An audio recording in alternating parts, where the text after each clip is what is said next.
तो चलिए, सबसे पहले बहुत बहुत स्वागत आप सब भक्तों का आज के इस गीता ज्ञान के सत्र में। तो हर बार की तरह आज हम लोग देखेंगे भगवान हमें, आज का जो सत्र है बहुत खास है, बहुत बहुत खास है कि भगवान आज इस सत्र में, आज इस अध्याय में जो हमें बताने जा रहे हैं वो मतलब बहुत शुद्ध ज्ञान, बहुत शुद्ध रहस्य वो हमें भगवान आज के अध्याय में भगवान बताएंगे। ठीक है, उससे पहले तो जैसे हर बार हम ये देखते हैं कि गीता का महात्म्य, कि कैसे भगवान कृष्ण को गीता इतना महत्वपूर्ण है, भगवान गीता को इतना इंपॉर्टेंस देते हैं कि और सब कार्य से भगवान कहते हैं कि जो भी तुम्हें करना है करते रहो, लेकिन यदि तुम भगवत गीता नहीं पढ़ोगे, भगवत गीता को नहीं अपनाओगे अपने जीवन में, तो वह सब किया कराया सब बेकार जैसा हो जाएगा। ठीक है, इसलिए जो सबसे महत्वपूर्ण बात है, चाहे हम घर देखिए, भगवत गीता इतना सरल है कि हमें इतना जद्दोजहद घर से बाहर जाकर करने की जरूरत ही नहीं। और आज हम देखेंगे और एक महात्म्य जिसमें भगवान कुछ अलग ही कहते हैं उन लोगों के लिए जो भगवत गीता का डेली पाठ करते हैं। ठीक है, चलिए आगे। तो सबसे पहले श्रील प्रभुपाद के चरण में प्रार्थना करेंगे। ओम अज्ञानतिमिरान्धस्य चक्षुर्मीलितं नमो विष्णुपदाय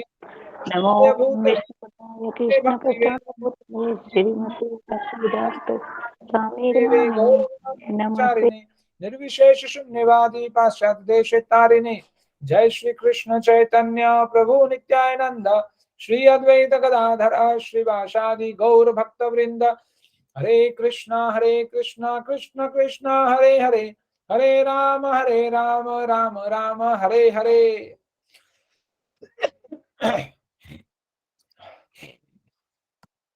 तो ये है हमारे कृष्ण कृपा मूर्ति ऐसी भक्ति वेदांत स्वामी प्रभुपाद, जो कि हमारे परम गुरुदेव और इस्कॉन के संस्थापक आचार्य हैं। ठीक है, और ये है जीबीसी के आध्यात्मिक गुरु जगतार स्वामी महाराज। और ये रहा आज का गीता महात्म्य। तो कोई माता जी या प्रभु जी पढ़ना चाहेंगे जल्दी से?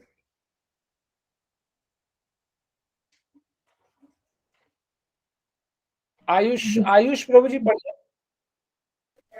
हरे कृष्ण प्रभु हरे जी। ए श्रुवन्ति पठन्ति एव गीता शास्त्रम अहर्निशम, नाते वे मनुष्य ने ये देव रूप न संशय। जो दिन रात गीता सुनता है और गीता का पाठ करता है, उसे कभी मनुष्य के रूप में नहीं लिया जाना चाहिए। बिना किसी संदेह के वह एक देवता है। हरे कृष्ण। तो देखिए, इस श्लोक में जो सबसे महत्वपूर्ण शब्द है वो पहला श्लोक का पहले लाइन का अंतिम वाला जो शब्द है वो है, उसको कहते हैं अहर्निश। अहर्निश का मतलब क्या आता है? ये एक पर्यावाचिक शब्द है नित्यम का, कि अहर्निश का मतलब होता है बिना रुकावट, बिना सांस लिए, बिना किसी भी प्रकार का ब्रेक लिए जो इंसान डेडिकेटेडली, जिसको अंग्रेजी में हम लोग डेडिकेशन कहते हैं, उस भाव से जो भगवत गीता का पाठ करता है, तो भगवान क्या कहते हैं? ऐसे इंसान को हमें मनुष्य नहीं समझना चाहिए। तो यदि हम लोग ये जो आखिरी वाला लाइन उसे हटा दे तो हम अचंभे में पड़ जाएंगे, अरे मनुष्य नहीं समझना चाहिए, तो नहीं चाहिए तो क्या समझना चाहिए? तो इसलिए भगवान उसको स्पष्ट करते हैं और कहते हैं देव रूपना संशय, कि वो इंसान मनुष्य नहीं, वो इंसान साक्षात देवता है। तो यहाँ यही भगवान यहाँ बताते हैं कि जो दिन रात गीता सुनता है और गीता का पाठ करता है, उसे कभी मनुष्य के रूप में नहीं लिया जाना चाहिए। बिना किसी संदेह के वो एक देवता है। मतलब भगवान मनुष्य को जीते जी, मनुष्य को भगवान देवता बना देते हैं। सिर्फ किसके बलबूते पर? सिर्फ भगवत गीता के बलबूते पर। यदि हमें उस मनुष्य से उठकर देवता की ओर चलना है, देवता का स्वरूप प्राप्त करने की ओर चलना है, और उधर से होकर हम भगवत प्राप्ति हमें चाहिए, तो सबसे पहला जो हमारा जो पूंजी है वो है हमारे जीवन में भगवत गीता। क्योंकि यदि भगवत गीता नहीं होगा तो हम वही मनुष्य जैसे होता है ना, कॉम्प्रोमाइज करते हुए जन्म लेंगे, फिर कॉम्प्रोमाइज करते हुए जीवन बीत जाएगा, फिर अंत में कॉम्प्रोमाइज करते हुए ही शमशान को भी धीरे धीरे चले जाएंगे। तो यदि हम दिन रात इसी का अर्थ है अहर्निश, कि सुबह शाम दिन रात बस लगे पड़े हैं भगवत गीता को समझने में, भगवत गीता को सुनने में। देखिए इसलिए लिखा गया है कि श्रवण और खुद का अध्ययन, ये दोनों चीज जरूरी है। क्योंकि ऐसा नहीं हो सकता कि आप सिर्फ श्रवण करते रहे, क्योंकि देखिए हमेशा मान लीजिए अभी जैसे इस गीता ज्ञान का सत्र चल रहा है, तो इसलिए यहाँ 2 स्लॉट लगाए गए हैं, एक 4 से 5 होता है, एक 7 से 8 होता है। तो जो लोग, क्योंकि 4 से 5 ज्यादातर लोग ऑफिस से ही आते रहते हैं, नहीं तो जो घर से काम कर रहे हैं वो लोग अपना काम समेट रहे होते हैं। तो लोगों ने सोचा कि नहीं 4 से 5 जो नहीं कर सकता वो 7 से 8 कर लेगा। तो हर इंसान 7 से 8 भी अटेंड नहीं कर सकता और हर इंसान 4 से 5 भी नहीं कर सकता, है ना, क्योंकि अलग अलग कमिटमेंट है इंसान का, अलग अलग गृहस्थी में लोग लगे पड़े हैं, तो अलग अलग तरीके से लोग बिजी रहते हैं। तो इसीलिए सुनने के साथ साथ जितना समय आपको मिल रहा है सुनने के लिए जरूर सुनिए, क्योंकि श्रवण तो सबसे पहला, नवदा भक्ति में सबसे पहला भक्ति है श्रवण, तो इसे हमें करना ही करना है। लेकिन दूसरा यहाँ चीज बताया गया, खुद का स्वाध्याय, खुद का अध्ययन। एक एक श्लोक देखिए, सच बताएं तो इस 1 घंटे में हम लोग एक अध्याय से ज्यादा से ज्यादा 7-8 श्लोक लेते हैं, लेकिन एक एक अध्याय में 40 लगभग श्लोक है इन एन एवरेज हर अध्याय में। तो सब श्लोकों को हम नहीं ले सकते एक अध्याय में, 1 घंटे में। तो इसीलिए खुद का अध्ययन बहुत जरूरी है। जब हम खुद का अध्ययन करते हैं, खुद का स्वाध्याय करते हैं, तब हमें और भी बहुत सारी चीजें मिलती हैं। इसलिए भगवान कहते हैं कि सुनना भी है और खुद का अध्ययन भी करना है। और जो इंसान ऐसा करेगा उसको हमें मनुष्य के रूप में ना मानते हुए साक्षात देवता का स्वरूप ही मानना चाहिए। ठीक है, चलिए, तो ये रहा आज का अध्याय। आज का अध्याय क्या है? 9, और शीर्षक क्या है? परम गुहा ज्ञान, है ना। बहुत पवित्र और शुद्ध और गोपनीय ज्ञान, ऐसा ज्ञान भगवान यहाँ बताएंगे जो भगवान ने अभी तक नहीं बताया। जैसे कि इस अध्याय का शीर्षक क्या है? परम गुहा ज्ञान। पिछले अध्याय का शीर्षक क्या था? भगवत प्राप्ति। 8वें का 7वें का क्या था? परम भगवत ज्ञान, है ना। फिर 6ठे का ज्ञान योग, फिर कर्म योग, कृष्ण भावनामृत में दिव्य ज्ञान, फिर कर्म योग, फिर गीता का सार और सैन्य निरीक्षण, पूरे सब अध्यायों का। तो ये जो ज्ञान, इसमें जो हमें ज्ञान सुनने को मिलेगा, जानने को मिलेगा भगवान के मुख से, वो इसलिए यहां लिखा हो कि परम गुहा ज्ञान। तो ये परम गुहा ज्ञान क्यों है, अब हम लोग आगे इसको देखेंगे। ठीक है, चलिए आगे। अंजू माता जी पढ़िए। हरे कृष्ण प्रभु। हरे कृष्ण। श्री भगवान उवाच इदं तु ते गुह्यतं प्रवक्ष्यामि सूयवे ज्ञानं विज्ञानं सहितं यज्जात्या मोक्षसे शुभात्। श्री भगवान ने कहा, हे अर्जुन, क्योंकि तुम मुझसे कभी ईर्ष्या नहीं करते, इसलिए मैं तुम्हें यह परम गुह्य ज्ञान तथा अनुभूति। मेरी आवाज आ रही है? हाँ जी प्रभु जी। अच्छा, माता जी का डिस्टर्बेंस। हे अर्जुन, क्योंकि तुम मुझसे कभी ईर्ष्या नहीं करते, इसलिए मैं तुम्हें यह परम गुह्य ज्ञान तथा अनुभूति बतलाऊंगा, जिसे जानकर तुम संसार के सारे कलेशों से मुक्त हो जाओगे। हरे कृष्ण। हरे कृष्ण माता। देखिए यहाँ पर इस श्लोक में भगवान क्या कह रहे हैं कि हे अर्जुन, चूंकि तुम मुझसे कभी ईर्ष्या नहीं करते, है ना। जो पहले श्लोक का पहला वाक्य है जिसमें असूयवे लिखा हुआ है, असूयवे का अर्थ है जो ईर्ष्या नहीं करता। तो भगवान यहाँ एक, देखिए, एक एलिजिबिलिटी है, एक कंडीशन है कि क्यों भगवान अर्जुन को ये गुह्य ज्ञान, ये गुप्त ज्ञान, ये गोपनीय ज्ञान बता रहे हैं। क्योंकि सबसे पहला जो कंडीशन भगवान रखते हैं वो क्या है कि जो इंसान भगवान से ईर्ष्या नहीं करता, उसी को ये भगवत गीता वो समझ सकता है, जान सकता है। तो इसीलिए भगवान भी अर्जुन को ये गोपनीय ज्ञान बता रहे हैं। और क्या कहते हैं आगे? इसलिए मैं तुम्हें ये परम गुहा ज्ञान तथा अनुभूति बतलाऊंगा, जिसे जानकर तुम संसार के सारे कलेशों से मुक्त हो जाओगे। तो देखिए, जैसे हम लोगों ने पहला अध्याय जो बताया है ना, पहला अध्याय क्या था? सैन्य निरीक्षण। तो सैन्य निरीक्षण जो था वो जो पूरा अध्याय एक भूमिका की तरह रोल प्ले करता है। ठीक है ना। क्यों? क्योंकि वो एक, जैसे मैं बोलता ना, प्रॉब्लम स्टेटमेंट, वो एक प्रॉब्लम दिखाता है कि ये प्रॉब्लम है, ये समस्या ये है। देखिए पूरे दूसरे अध्याय से 18वें अध्याय तक उस एक अध्याय में जो समस्या दिखाई गई है, उस समस्या के बारे में भगवान ने हल बताया है कि ऐसा करने से हो सकता है, ऐसा करो ऐसा करो ऐसा करो, करते करते वो 18 अध्याय तक भगवान चले गए। लेकिन जो मेन जो समस्या है वो पहले अध्याय में दिया गया, तो वो एक भूमिका की तरह दिखा हमारे इस पूरे भगवत गीता में। उसके बाद दूसरा और तीसरा आप ये अध्याय देखेंगे जहां गीता का सार है ना, पदार्थ और जीव, इसके बीच में जो अंतर हमने देखा उसको हम लोग कहते हैं गुहा ज्ञान। क्यों? क्योंकि प्रकृति कैसा है और पुरुष कैसा है, मतलब जीव कैसे है, कैसा है और परमात्मा कैसा है, आत्मा और परमात्मा कैसा है, शरीर और आत्मा कैसा है, इन चीजों के बारे में दूसरे अध्याय में हम लोगों ने देखा। और तीसरे अध्याय में थोड़ा सा हम लोगों ने कर्म योग के बारे में भी देखा, तो इसीलिए हम लोग उसे कहते हैं गुहा ज्ञान। उसके बाद जब 7वें 8वें अध्याय में हम लोग आए, तो देखिए 7वें 8वें अध्याय का जब आप अध्ययन कीजिएगा तो उसमें आप देखेंगे कि पूर्ण रूप से उसमें भक्ति का लक्षण दिया गया, भक्ति की महिमा दी गई है ना। वो ऐसा ये जो 2 अध्याय है 7वां और 8वां, ये ऐसे अध्याय है जो भक्ति को प्रकाशित करता है, भक्ति को उद्घाटित करता है कि भक्ति क्या होना चाहिए, कैसे होना चाहिए, असल में भक्ति क्या है, वो 7वें और 8वां अध्याय बताता है। तो वो भी गुहा ज्ञान है ना। जैसे अपना दूसरा और तीसरा गुहा ज्ञान हो गया, 7वां 8वां हो गया आध्यात्मिक, मतलब आध्यात्मिक ज्ञान जो है उस 7वें और 8वें अध्याय से हमें मिलता है। लेकिन अब जब भगवान 9वें अध्याय में प्रवेश कर रहे हैं, तो 9वें अध्याय से हमें परम गुहा ज्ञान है ना, यहां लिखा हो गया इदम तू ते गुहात्मम, कि परम गुहा ज्ञान भगवान यहां में बताएंगे कि क्या ऐसा कौन सा ज्ञान लेने से जो अर्जुन जो भ्रमित हो गया है, उस भ्रम से अर्जुन निकल जाएगा। ठीक है, चलिए देखते हैं आगे और भगवान क्या कहते हैं। पढ़िए हेमा माता जी, पढ़िए।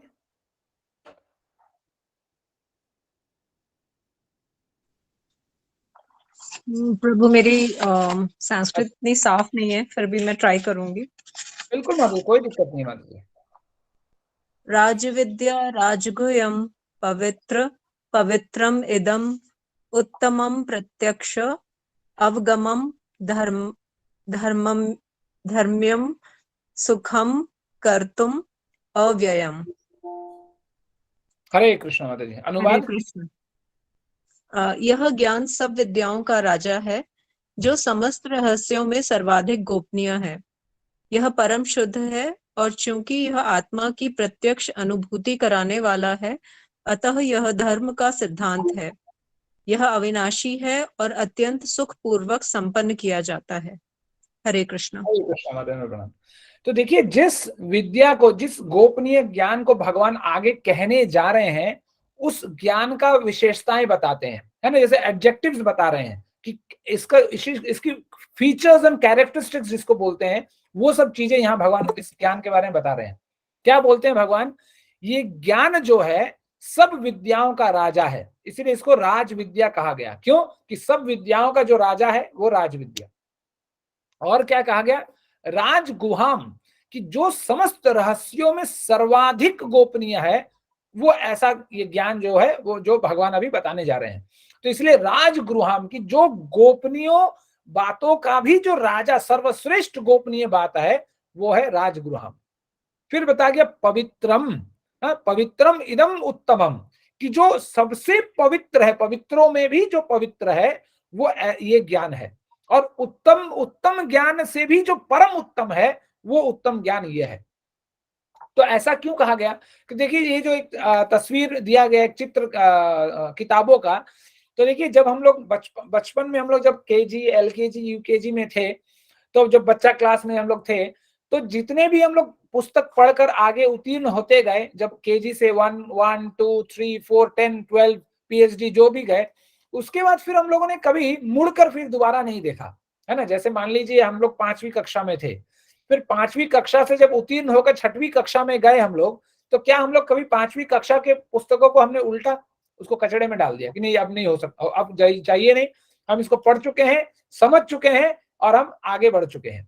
लेकिन भगवत गीता एक ऐसा पुस्तक है जिसको ना कि वो तो प्रकाशित रूप में भगवान ने 5000 साल पहले कहा, लेकिन असलियत में ये परम गुहा ज्ञान है जो अनेक अनंत समय से ये चले आ रहा है।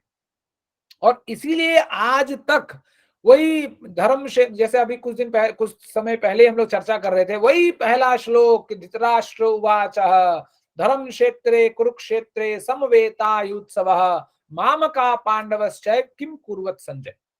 कि वही एक श्लोक रटे जा रहे हैं, रटे जा रहे हैं, रटे जा रहे हैं, लेकिन फिर भी उसका था पा नहीं पा रहे हैं, बोल के ही उसको रटे जा रहे हैं। इसलिए ये एक ऐसा ज्ञान है, इतना गोपनीय ज्ञान है जिसको पाना भी मुश्किल है।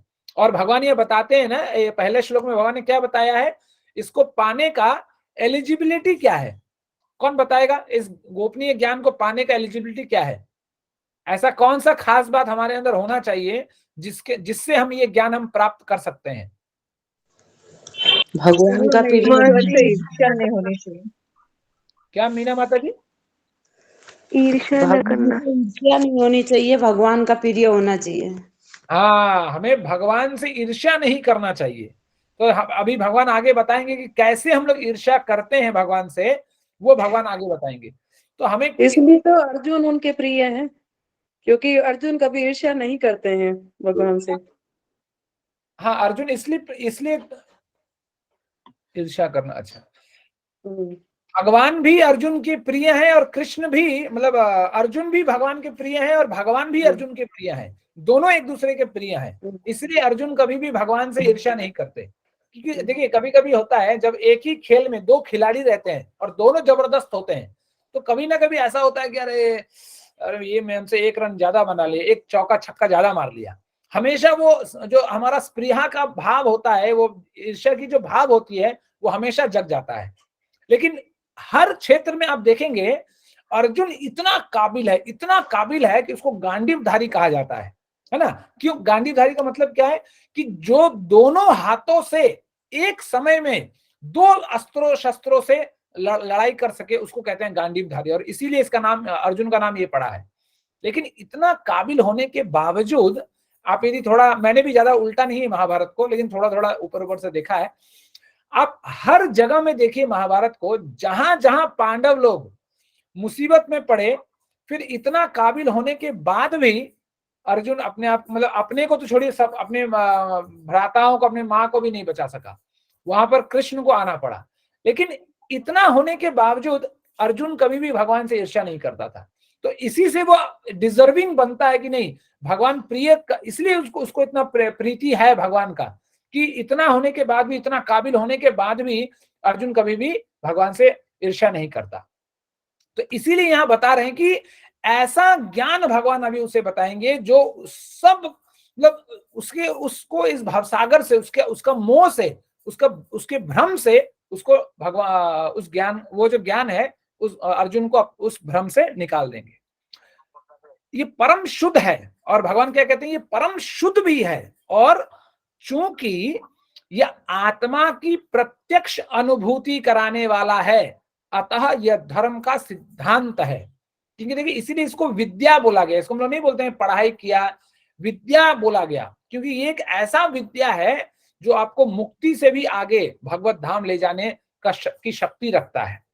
और फिर क्या बोला गया, ये अविनाशी है। जैसे मैंने कहा कि नहीं, एक इंसान के लिए 5वीं कक्षा की जो पढ़ाई होता है, वो उसके लिए अविनाशी है कि अब मुझे नहीं चाहिए, क्योंकि हम आगे बढ़ चुके हैं। लेकिन ये एक ऐसा विद्या है जो अपने आप में अविनाशी है। कोई ये नहीं कह सकता कि मैंने इस पूरे विद्या को जीत लिया, पूरा समझ लिया, कोई नहीं कह सकता। चाहे एक इंसान ने 50 साल भी क्यों ना भगवद गीता को दिया हो, अपना पूरा जीवन ही क्यों ना दिया हो, वो भी नहीं कह सकता कि मैंने भगवद गीता को पूर्ण रूप से समझ लिया है। क्यों? क्योंकि भगवत गीता कोई थियोरेटिकल क्लास नहीं है, ये पूर्ण रूप से प्रैक्टिकल वास्तविक जीवन है ये हमारा। और जब जिस दिन, और हम तो भगवान ही सिर्फ अच्युत हैं, भगवान को ही इस दुनिया में अच्युत कहा जाता है। रखने के लिए तो हम लोग अपना भी नाम रख लेते हैं अच्युत बोलकर, लेकिन असल अच्युत तो भगवान ही है। बाद बाकी जितने हैं सब च्युत हैं, जो अपने जीवन में च्युत हो जाते हैं। इसलिए यह अविनाशी ज्ञान है और अत्यंत सुखपूर्वक संपन्न किया जाता है, और हजारों करोड़ों लोग इसको अपने जीवन में अपने साथ लेकर ढो रहे हैं कि नहीं सब कुछ छूटे, लेकिन भगवत कृपा से भगवत गीता का ज्ञान ना छूटे। इसलिए देखिएगा बाबा जी लोग मतलब जेब में पैसे नहीं है, लेकिन भगवत गीता का ज्ञान अपने जीवन में ढो रहे हैं, वैराग्य, ज्ञान, सब कुछ जो भी उपदेश भगवान ने दिया है उस ज्ञान को अपने जीवन में उतारकर बाबा जी लोग आगे बढ़ते हैं। ठीक है, चलिए पढ़िए अंकुर प्रभु, पढ़िए। हरे कृष्ण प्रभु जी, दंड प्रणाम। हरे कृष्ण प्रभु, दंड प्रणाम। मया तत्मिदं सर्व जगदव्यक्त मूर्तिना मत्स्थानि सर्वभूतानि न चाहम त्वेष्वास्थित। ये संपूर्ण जगत मेरे अव्यक्त रूप द्वारा व्याप्त है। समस्त जीव मुझ में है, किंतु मैं उनमें नहीं हूँ। हरे कृष्ण प्रभु जी। हरे कृष्ण प्रभु, दंड प्रणाम। तो देखिए यहाँ भगवान कहते हैं कि यह संपूर्ण जगत मेरे अव्यक्त रूप द्वारा व्याप्त है, समस्त जीव मुझ में है किंतु मैं उनमें नहीं।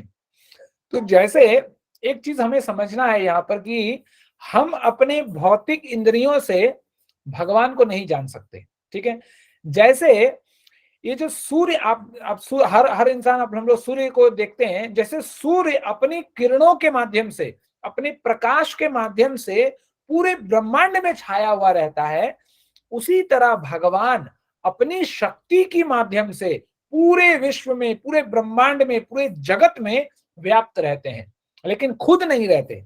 इसका अर्थ यही है। इसका मतलब ये नहीं कि भगवान नहीं है, भगवान है, लेकिन भगवान इसलिए यहाँ पे लिखा हुआ कि समस्त जीव, हम लोग भगवान के अंदर हैं लेकिन भगवान हमारे अंदर नहीं है ना। तो इसी चीज को यहाँ दिखाने के लिए एक चित्र है कि जैसे जो आप लोगों ने दर्शन भी किया होगा, आप लोगों ने जब 84 ब्रजकोश यात्रा, आप लोगों ने यदि कुछ लोगों ने, कुछ भक्तों ने किया होगा, तो जब 84 ब्रजकोश यात्रा में ब्रह्मांड घाट की यात्रा करते हैं हम लोग, गोकुल के लाइन में, तो ब्रह्मांड घाट में ये लीला घटी थी कि जब भगवान मिट्टी खा लेते हैं तो यशोदा माँ मिट्टी निकालने के लिए बोलते हैं कान्हा को कि अपना मुंह खोलो। तो जब भगवान अपना मुंह खोलते हैं तो पूरा ब्रह्मांड दिखता है। तो उस ब्रह्मांड में सब कुछ तो दिखता है, उसके साथ साथ मैया को भगवान कृष्ण भी दिखते हैं और वो खुद भी देखते हैं। उनको दिखता है कि मैं कृष्ण के मुंह में देख रहा हूं, है ना, देख रही हूं, ये भी कृष्ण यशोदा मैया को दिखती है। तो इसीलिए यहाँ भगवान कहते हैं कि सब कुछ मेरे में है लेकिन मैं किसी में नहीं हूं। क्यों? क्योंकि भगवान अपने अंशावतारों के माध्यम से हर जगह विद्यमान रहते हैं। और क्या क्या अंशावतार हैं हम लोग आगे देखेंगे। ठीक है, चलिए महेंद्र प्रभु पढ़िए।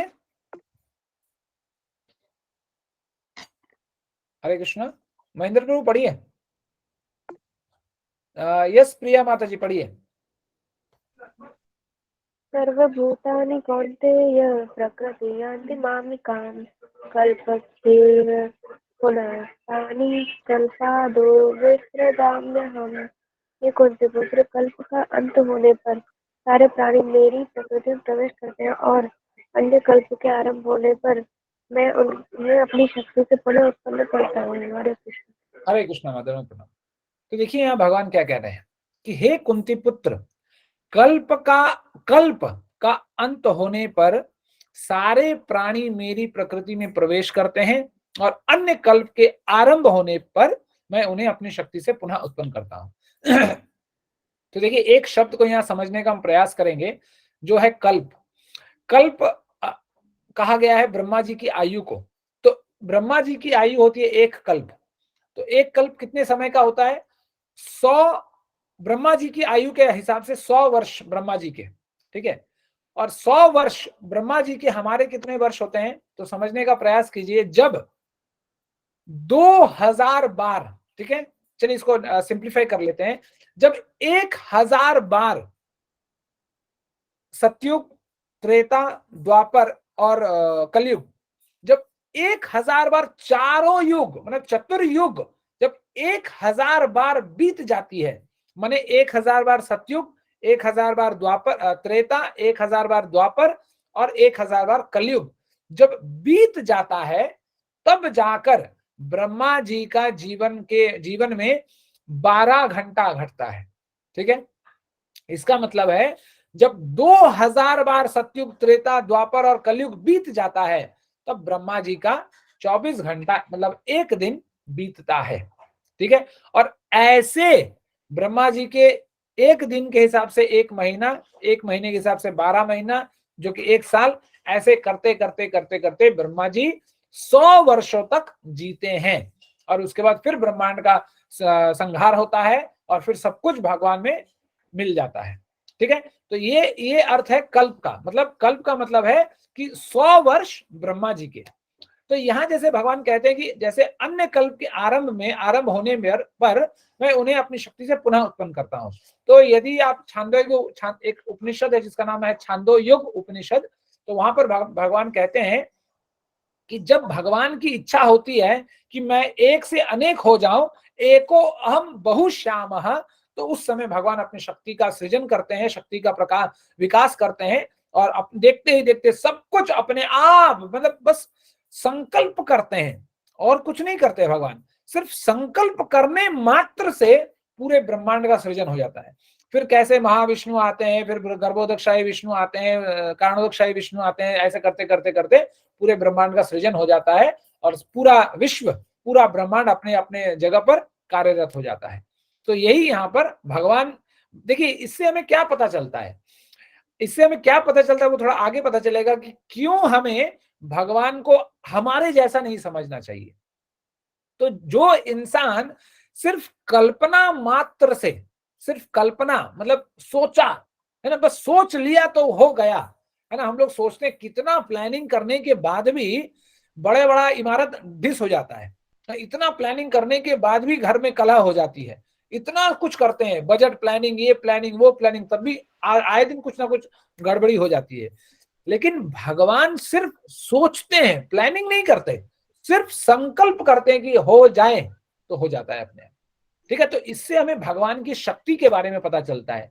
और जैसे कुछ लोग कहते हैं कि हमारे भगवान महान हैं, लेकिन जब काउंटर क्वेश्चन होता है कि आपके भगवान महान कैसे हैं, तो उनके पास कोई जवाब नहीं होता। तो ये एक श्लोक है जो हमें याद करना चाहिए कि ये साबित करने के लिए कि भगवान कैसे महान है। भगवान महान है, लेकिन भगवान कैसे महान है, ये श्लोक ये पुष्ट करता है। ठीक है, चलिए पढ़िए, मानसी माता जी पढ़िए।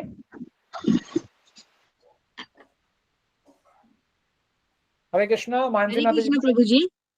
यस माता जी पढ़िए। धन्यवाद, प्रणाम प्रभु जी। 1 मिनट में स्पीकर ऑन कर लेती हूँ। हरे कृष्णा। यस माता जी पढ़िए। प्राकृतिं स्वामष्टभयं विसृजामि पुनः पुनः प्रभु जी, भूतग्रामामिं कृतसन्मवेश प्रकृते रसात। 1 मिनट।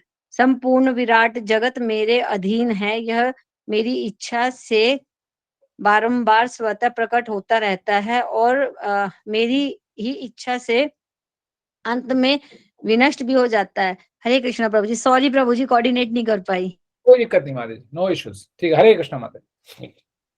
तो देखिए यहाँ भगवान क्या कर रहे हैं कि संपूर्ण विराट जगत मेरे अधीन है, मतलब भगवान के कंट्रोल में है और भगवान की इच्छा से बारंबार स्वतः प्रकट होता रहता है और मेरी ही इच्छा, मतलब भगवान की इच्छा से ही बारंबार विनष्ट होता रहता है।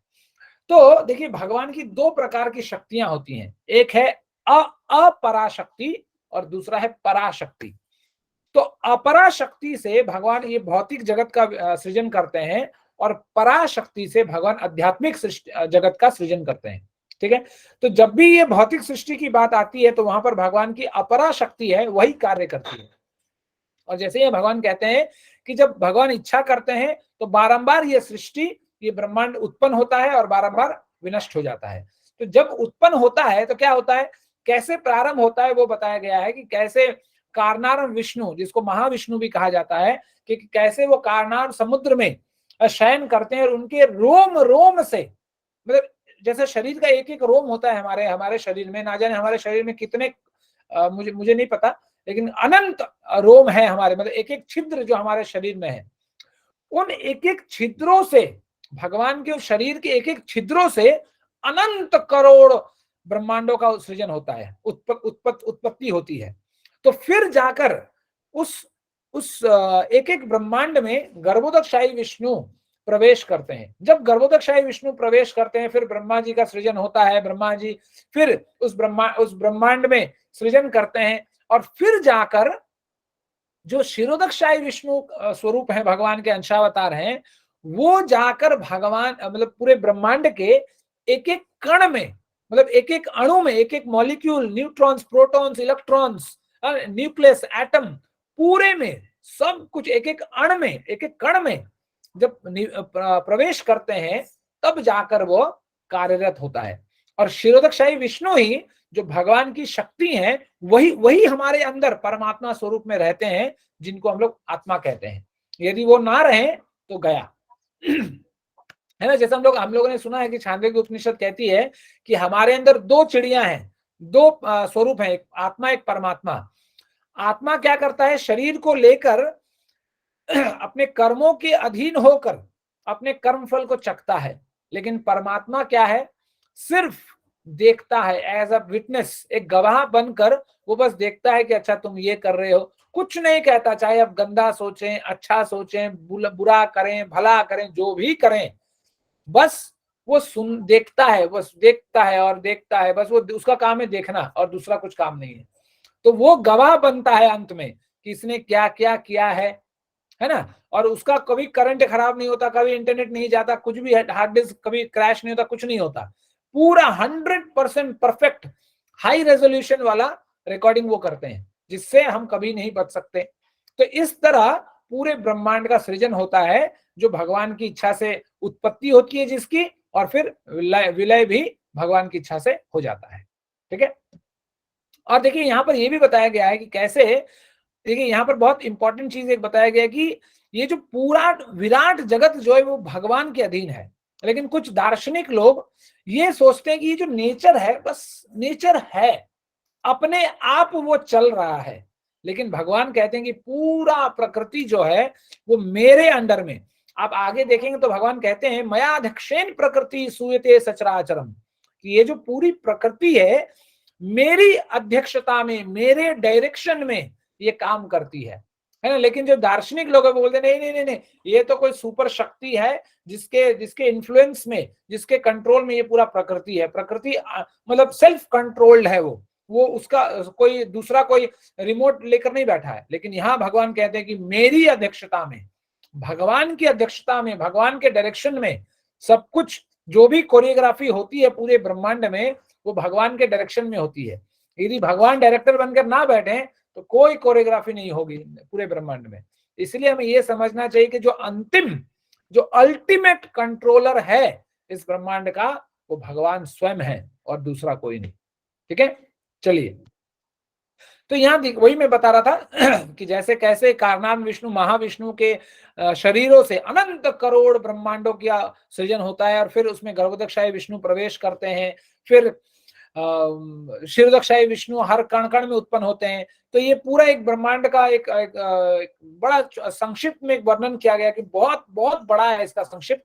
मतलब यदि हम लोग डिस्क्रिप्शन करने जाएं कि कैसे, यदि आप लोग, हाँ इसमें देखिए आप लोग, तो इसमें आप देखिएगा तो बड़ा 14 लोकों के बारे में यहाँ बताया गया है कि कैसे बीच में भूरलोक है जो कि पृथ्वी लोक है, फिर नीचे अतल वितल सुतल तलातल महातल रसातल पाताल, फिर ऊपर भुवलोक, महालोक, जनलोक, स्वर्लोक, तपलोक, सत्यलोक जो कि ब्रह्मा जी का धाम है, और फिर उसके ऊपर ध्रुव लोक है, और फिर आप भगवान की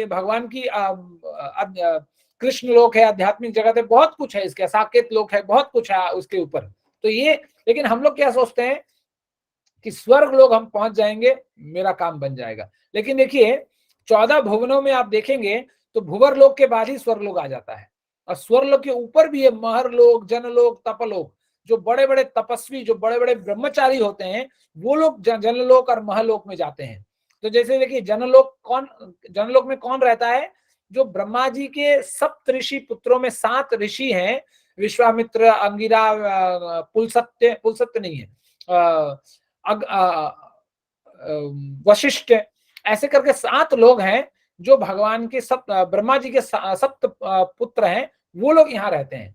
तो जो स्वर्ग लोग है वो जस्ट एक स्टेशन है, लेकिन हम लोग सोचते हैं कि वही अल्टीमेट स्टेशन है हमारा, ऐसा नहीं। और ये जो पूरे ब्रह्मांड का जो यहाँ दिखाया गया ये बड़ा संक्षिप्त वर्णन है, लेकिन इससे भी इसको इलैबोरेट करेंगे तो बहुत आगे जाएगा, मतलब इतना लेवल है कि उसको पार पाना कर पाना मुश्किल है। तो फिर जैसे यहाँ दिखाया, देखिए आपको राइट साइड में जैसे दुर्गा माँ का चित्र दिया गया है, तो दुर्गा माँ क्या है, भगवान की हलादनी शक्ति है ना, जो अपरा शक्ति बोलते हैं वो शक्ति और कोई नहीं, वो दुर्गा माँ ही है। और वो क्या प्रदान करती हैं, जड़ आनंद, जिस आनंद को हम लोग आध्यात्मिक आनंद समझ लेते हैं, लेकिन अंत में वो आनंद नहीं, वो सुख है। जो सुख क्षणिक होता है, वो आज है कल नहीं, उस सुख को ही भगवान ये दुर्गा माँ हमें प्रदान करती है इस पृथ्वी में। ठीक है, तो ये छोटा सा एक दृश्य है कि कैसे हमारा पूरा जो सोलर सिस्टम है, सोलर सिस्टम के भी बियॉन्ड है, ये सोलर सिस्टम नहीं है, सोलर सिस्टम तो हमारा अर्थ का है ना, ये पूरे 14 भुवनों को लेखा जोखा है ये। ठीक है, चलिए निर्मल प्रभु पढ़िए। जी प्रभु जी। जानती माँ मूढ़ा मानुषी तनुमाश्रितम परम भाव मजानतो मत भूत महेश्वरम। जब मैं मनुष्य रूप में अवतरित होता हूँ तो मूर्ख मेरा उपहास करते हैं, वे मुझ परमेश्वर के दिव्य स्वरूप को नहीं जानते। हरे कृष्ण प्रभु। हरे कृष्ण प्रभु। तो देखिए, इसलिए मैं कह रहा था कि भगवान अपनी शक्तियों के बारे में क्यों बता रहे हैं कि जो इंसान सिर्फ संकल्प मात्र से पूरे ब्रह्मांड का सृष्टि कर सकता है, वो एक मामूली इंसान कैसे हो सकता है। फिर भी आज के जगत में तथाकथित बुद्धिजीवी लोग यही सोचते हैं कि मनुष्य, भगवान जो है, जब भगवान अवतार लेते हैं वो सोचते हैं अरे ये तो मामूली सा इंसान है, कोई बात नहीं। तो इसलिए यहाँ कुछ और उस तथ्य को पुष्ट करने के लिए बताया गया कि कैसे भगवान जब सिर्फ 7 दिनों के थे तो पूतना जो अपने स्तनों में जहर लगा के आई थी भगवान को अपना स्तनपान कराने के लिए, और उसके हिसाब से भगवान को मारना चाहती थी, सिर्फ 7 दिनों के समय में वो 19 किलोमीटर भागवत में ये बताया गया है कि पूतना जब अपने असली स्वरूप में आती है, तो जब वो मृत्यु को प्राप्त होती है, तो जब उसका जो शरीर की लंबाई होती है 19 किलोमीटर की होती है, तो 19 किलोमीटर के दायरे में वो जब गिरती है तो सारे जंगल झाड़ को सब कुछ बर्बाद कर देती है। तो इतने बड़े भयानक भूत, मतलब राक्षसनी को भगवान सिर्फ 7 दिनों में कैसे मार सकते हैं, है ना। तो एक मामूली इंसान, यदि भगवान एक मामूली इंसान होते तो क्या भगवान कर पाते? नहीं। इसलिए बोला गया कि भगवान चाहे किसी भी स्वरूप में हो, चाहे किसी भी स्वरूप में, जो भगवान जो कर सकते हैं वो दूसरा कोई नहीं कर सकता, इसलिए भगवान को भगवान कहा जाता है। तो दूसरे चित्र में देखिए कैसे वो बालक होते हुए भी, एक युवा बालक होते हुए भी इतने बड़े कंस, इतना शक्तिशाली कंस को वो मारते हैं।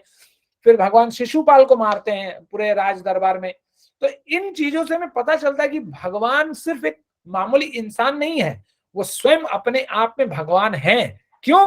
क्योंकि भगवान ये, और शास्त्रों में तो कहा ही गया है, जैसे सबसे पहले तो ब्रह्मा जी कहते हैं कि ईश्वर परमः कृष्ण, भागवत कहती है कृष्णस्तु भगवान स्वयं, और चैतन्य महाप्रभु कहते हैं कि एकलः ईश्वर कृष्ण आर सब भृत्य, जारे आछे नाचाए से तते छे करे नृत्य, कि जैसे भगवान नचाते हैं उसी तरह हमें नाचना पड़ता है। और असलियत में तो भगवान ही, कृष्ण भगवान ही भगवान है, और बाद बाकी तो सब नौकर है। भृत्य का मतलब होता है सेवक, नौकर। तो और जितने भी हैं सब लोग भगवान कृष्ण को छोड़कर सब भगवान के सेवक हैं। अब चाहे हम माने ना माने वो अलग बात है, लेकिन हैं तो भगवान के सेवक ही, भगवान के नौकर ही। तो इसीलिए हमें कभी भी गलती से भी हमें भगवान को मामूली इंसान समझने का पाप बिल्कुल नहीं करना चाहिए। तो इसलिए भगवान ने कहा कि मूर्ख बोलकर भगवान ये कहते हैं कि तो मूर्ख मेरा उपहास करते हैं, है ना। जो मूर्ख हैं वही भगवान को भगवान नहीं मानते हैं, नहीं तो जो बुद्धिमान लोग हैं वो भगवान को हमेशा भगवान करके ही मानते हैं। ठीक है, चलिए अब यह देखिए भगवान के ऐश्वर्यों के बारे में बताया गया है कि सबसे पहले देखिए भगवान का जो शब्द है वो इसलिए है क्योंकि भगवान ऐश्वर्य से युक्त है। और पराशर मुनि ने विष्णु पुराण में ये साबित किया है, ये बताकर उन्होंने ही बताया कि भगवान कैसे कैसे, भगवान क्यों, भगवान कृष्ण जो है आखिर में उनको वो भगवान क्यों है। तो इसलिए वो है क्योंकि वो पूर्ण रूप से षड ऐश्वर्यों से युक्त हैं। तो यहाँ पर षड ऐश्वर्यों के बारे में बताया गया है। जैसे सबसे पहला है सौंदर्य, तो बोला गया कि भक्तानाम हृदयानाम कर्षति इति कृष्ण, कि कृष्ण भगवान का जो नाम है उस नाम का ही मतलब है आकर्षण करना, कर्षति। तो जो भक्तों के हृदय को जो आकर्षित कर लेते हैं वो है कृष्ण। तो फिर शक्ति के बारे में बताया गया कि कैसे भगवान ने इतने छोटे से उम्र में पूरे गिरिराज को अपने काले उल्टे लेफ्ट हैंड के काली उंगली के एक नोक के टिप पर भगवान ने पूरे गिरिराज को उठा लिया था। जब त्याग करने की बात आई तो अपने पूरे वंश का संहार करते हुए भगवान ने खुद वो कारण बने संहार करने का। यदि ज्ञान की बात आती है तो भगवत गीता अपने आप में एक उदाहरण है कि इस ज्ञान को आज तक कोई पार नहीं पा सका। धन देखिए तो भगवान ने अपने पत्नियों के लिए 16,108 महल बना रखा था, बंगला बना रखा था द्वारिका में। और यश, तो भगवान का यश जितना है शायद दुनिया में किसी का होगा। तो ये जो 6 ऐश्वर्य हैं वो भगवान जितने इन 6 ऐश्वर्य से पूर्ण युक्त हैं, दूसरा कोई नहीं। इसलिए भगवान सिर्फ कृष्ण को ही कहा जा सकता है, दूसरा किसी को नहीं। ठीक है, चलिए पढ़िए ज्योति माता जी, पढ़िए।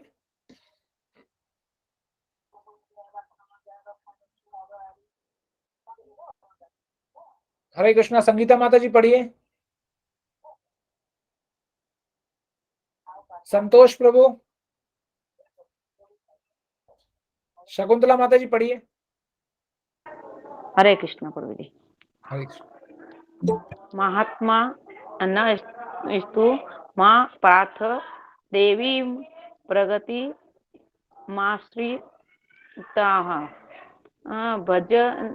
भजन्त्ययन् नय मम नयसो ज्ञात्वा भूतादिम यम।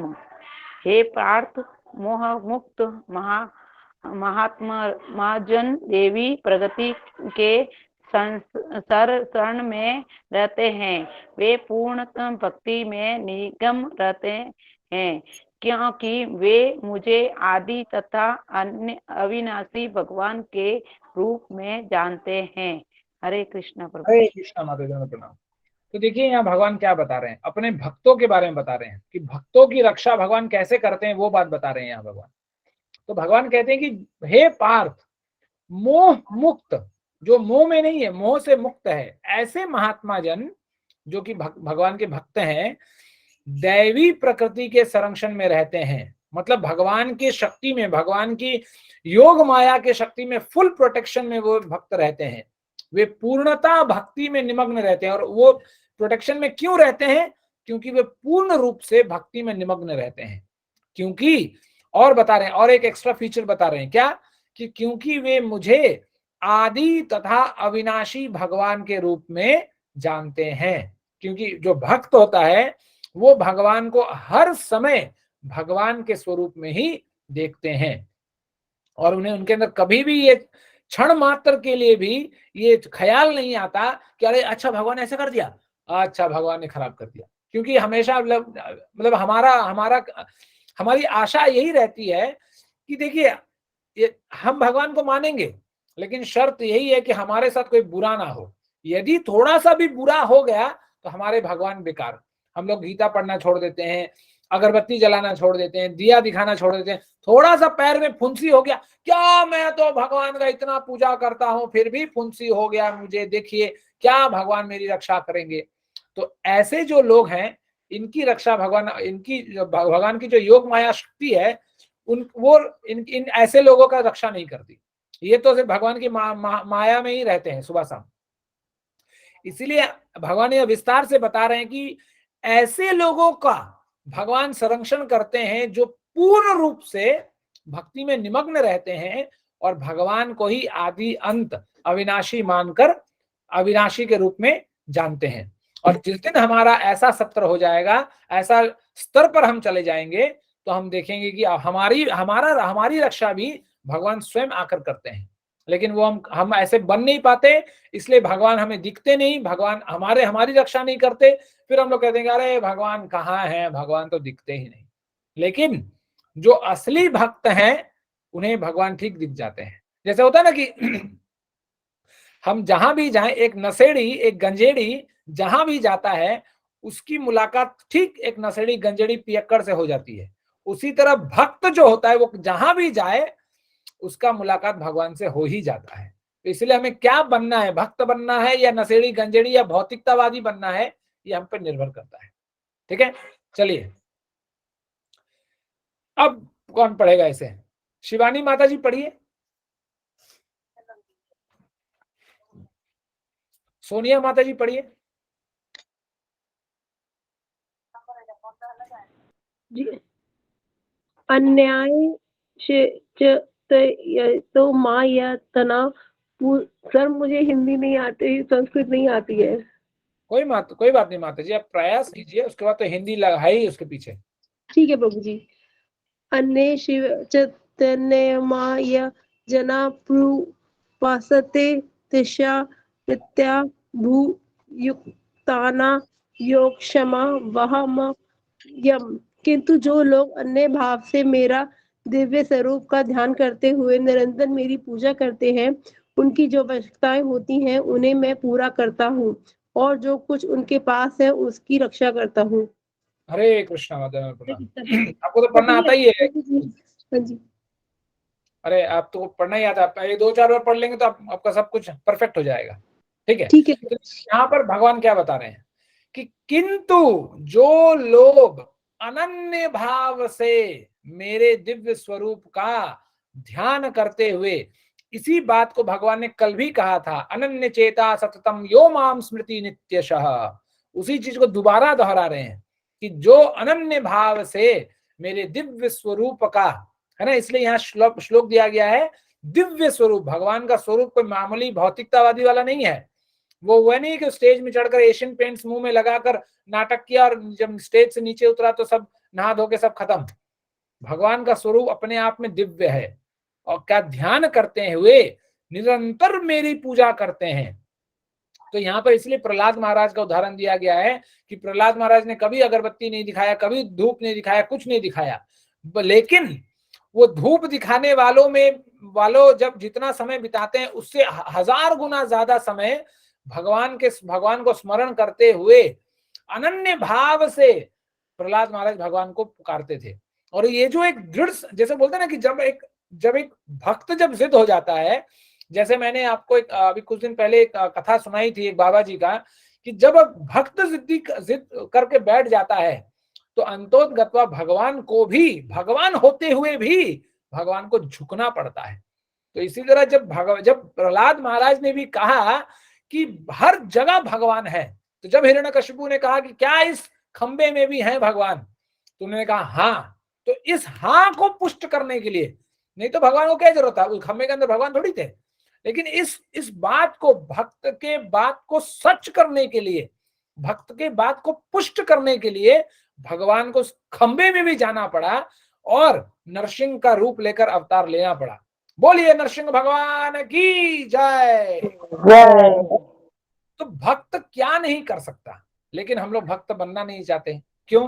क्योंकि हमें अपने भौतिक जीवन को छोड़ना पड़ेगा, है ना। भगवान कहते हैं कि इधर उधर का चीज मत खाओ, हम मुझे भोग लगा कर खाओ, लेकिन हमें तो यार बाहर जाएंगे जब तक गोलगप्पे ना खाएं हमारे पेट में संतुष्टि ही नहीं होती, हमारे पेट में जो चूहे हैं वो तुष्टि ही नहीं होते जब तक हम बाहर में जाके वो गंदे इंसान के गंदे हाथों का गुपचुप ना खा लें। तो ऐसा हो नहीं सकता, इसलिए हम भक्त नहीं बन सकते, इसलिए भगवान हमें दर्शन देते नहीं, है ना। लेकिन जिस दिन हम प्रहलाद महाराज जैसे अनन्य भाव से भगवान की भक्ति करने लगेंगे, सब कुछ छोड़ छाड़ कर हमारा मन जो है भगवान में लगा रहेगा, तो हमें भी भगवान सुबह शाम, ये नहीं कि कभी सुबह 12 बजे 4 बजे 3 बजे रात को, ऐसा नहीं, जब आंख खोलेंगे, और बिना आंख खोले तो देंगे, लेकिन जहां आंख खोलेंगे जिधर देखेंगे हमें उधर भगवान दिखाई देगा। लेकिन हमारा वैसा कंडीशन ही नहीं है। हम लोग तो 1 घंटा जप करने के लिए बोला जाता है तो 1 सेकंड में हालत खराब हो जाता है। तो जहां भगवान का नाम हम 1 घंटे के लिए हम लोग आराम से नहीं ले सकते 24 घंटे में, तो कहाँ अनन्य भक्ति हम लोग करेंगे। इसलिए यहाँ उदाहरण दिया जा रहा है कि हमें भक्ति कैसे करना है। तो देखिए यहाँ पर कहा जाता है कि जो भगवत गीता में बताया गया उसको पुष्ट करने के लिए चैतन्य महाप्रभु स्वयं आए। कि उनको पता था कि हम लोग से हो नहीं रहा है सब काम। तो भक्ति भी कैसे करना है, बड़ा सरल तरीका बताया, और कुछ नहीं करना है हमें। खाइते शुइते जथा तथा नाम लया, देश काल नियम नाही सर्व सिद्धि होया। कि बस हमें कुछ नहीं करना है, जब मौका मिले हरे कृष्णा कृष्णा कृष्णा हरे हरे, हरे राम राम राम हरे हरे। बस यही, इसी को प्रभुपाद बोलते हैं कि यही हमारा बिजनेस है, दूसरा बिजनेस है ही नहीं हमारा। हमारा बिजनेस इतना ही है कि भगवान का नाम लेना है। ठीक है, चलिए अब यहाँ भगवान कहते हैं पत्रम पुष्पम फलम तोयम यो में भक्त्या प्रयच्छति तदहम भक्त्युपहतम शनामि प्रयतात्मनः। भगवान यहाँ कहते हैं कि यदि कोई प्रेम तथा भक्ति के साथ मुझे पत्र पुष्प फल या जल प्रदान करता है तो मैं उसे स्वीकार करता हूं। तो भगवान कहते हैं कि तुम ज्यादा कुछ नहीं दे सकते, सब कुछ तो मेरा ही है, लेकिन फिर भी तुम यदि कुछ देना चाहते हो, सच में कोई देना चाहता है, और ऐसा भी इंसान जिसके पास उसके कर्मों के फलों के अनुसार उसके पास कुछ भी ना रहे, लेकिन यदि वो इंसान एक बार बस प्रेम से, बस कंडीशन इतना ही है, शर्त इतना ही है कि प्रेम से बस कोई एक गिलास जल भी दे दे हमको, उसे मैं स्वीकार करता हूं, उसको स्वीकार करके मैं उसको भवसागर से तार दूंगा। लेकिन उतना भी हम नहीं कर सकते, है ना। कि इसीलिए भगवान, किसी एक माता जी ने पूछा था, एक कोई साहू माता जी थी, मेरे ख्याल से आज क्लास में नहीं है, वो पूछ रही थी कि क्यों हम नॉनवेज भगवान को अर्पण करके नहीं खा सकते। तो उसका मैंने कहा था कि 9वें अध्याय में हम लोग इसका उत्तर देंगे। तो भगवान को भोग क्या लगाना है वो यहाँ बताया गया है कि पत्रम पुष्पम फलम तोयम यो में भक्तया प्रयच्छति। तो भक्ति से हमें ये चार चीज और चार चीजें के अलग अलग रूप ही हमें भगवान को भोग लगाना चाहिए। ठीक है, ना कि सांड हाथी घोड़ा बिल्ली को लाकर भगवान अपने घर में डेड बॉडी लाइए और भगवान को भोग लगाइए, और खुद के लिए भगवान का नाम और खुद का काम, अपना काम बनाने के लिए भगवान का नाम लेने की जरूरत नहीं है ना। ये बोलते हैं पाखंडी लोगों का काम है। तो इसलिए यहाँ पर भगवान को क्या भोग लगाना है, उसके माध्यम से हमें क्या ग्रहण करना है भगवान यहाँ सिखा रहे हैं। नहीं तो हमारे पास ऐसा क्या है, कौन सा पुष्प है, फल है जो हम बनाते हैं, सब तो भगवान का दिया धरा है ना। नहीं तो हम दे ही क्या सकते हैं। इसलिए किसी ने बोला कि दाता एक राम, बाकी सब भिखारी। हम तो भिखमंगों से भी बेकार हैं कि हम भगवान को दे क्या सकते हैं।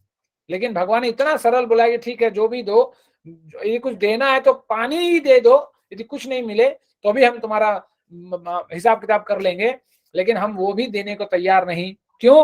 क्योंकि हमारा जीवन में इतने कलमश, इतने गलत काम कर करके हम लोग बैठे हैं कि हमें भगवान का, हम जो जीवन जी रहे हैं वो अपने लिए जी रहे हैं, अपने आप को तुष्ट करने के लिए जी रहे हैं। लेकिन भगवान कहते हैं कि मनुष्य जीवन सिर्फ हरि संसिधि हरि तोषणम, हरि को तुष्ट करने के लिए है। संसिधि हरि तोषणम कहा गया कि हरि को तुष्ट करने के लिए अपना जीवन होना चाहिए, ना कि खुद को तुष्ट करने के लिए। तो जिस दिन हम ऐसा करना प्रारंभ करेंगे, तो जैसे यहाँ उदाहरण दिया गया, भागवत में एक कथा आती है कि कैसे एक फल बेचने वाली जब आती है और भगवान उसको कुछ अपने हाथों से देना चाहते हैं, लेकिन जब अनाज लाते हैं तो अनाज लाते लाते रास्ते में सब खत्म हो जाता है। और इसी बीच वो जो फल बेचने वाली होती है वो इतनी आकर्षित हो जाती है कृष्ण से, वो कहते हैं कि मुझे कुछ नहीं चाहिए, जो कुछ भी है मेरा सब कुछ ले जाओ। तो सब कुछ वो अपना दे देती है भगवान को, और भगवान उसे कुछ नहीं दे पाते। लेकिन अंत में जब रास्ते में चलती है तो जब उस सर पे रखी हुई टोकरी जब भारी होने लगती है तो उसे लगता है कि क्या है इस टोकरी में जो भारी हो रहा है, कुछ भी तो नहीं है। लेकिन जब नीचे उतार के देखती है तो पूरा का पूरा टोकरी धन दौलत शोहरत से भरा पड़ा रहता है। तो इसलिए भगवान कहते हैं कि जो मुझे प्रेम से कुछ दे दे तो मैं उसका जीवन धन से भर देता हूं। ठीक है, इसलिए हमें भगवान को हर चीज जो भी हम अर्पण करें वो भगवान को अर्पण करके ही हम जीवन में ग्रहण करें। ठीक है। अब देखिए भगवान बताते हैं, बहुत बहुत इंपॉर्टेंट श्लोक है ये, कि मन मना भव मद भक्तो मद्याजी माम नमस्कुरु मामे वैश्य युक्तैत्वमात्मानं मत परायणः। कि अपने मन को मेरे नित्य चिंतन में लगाओ, मेरे भक्त बनो। यहाँ भगवान डायरेक्शन दे रहे हैं कि आपको करना क्या है जीवन में, वो बता रहे हैं कि नित्य चिंतन में लगाओ। अपने मन को कहाँ लगाना है, डेडिकेट कहाँ करना है?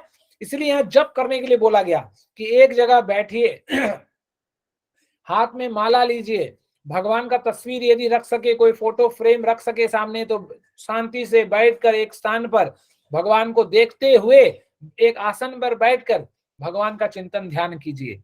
अपने ये प्रैक्टिस करना है ऐसे, तब जाकर नित्य चिंतन होगा। नित्य चिंतन इतना आसानी से नहीं होगा।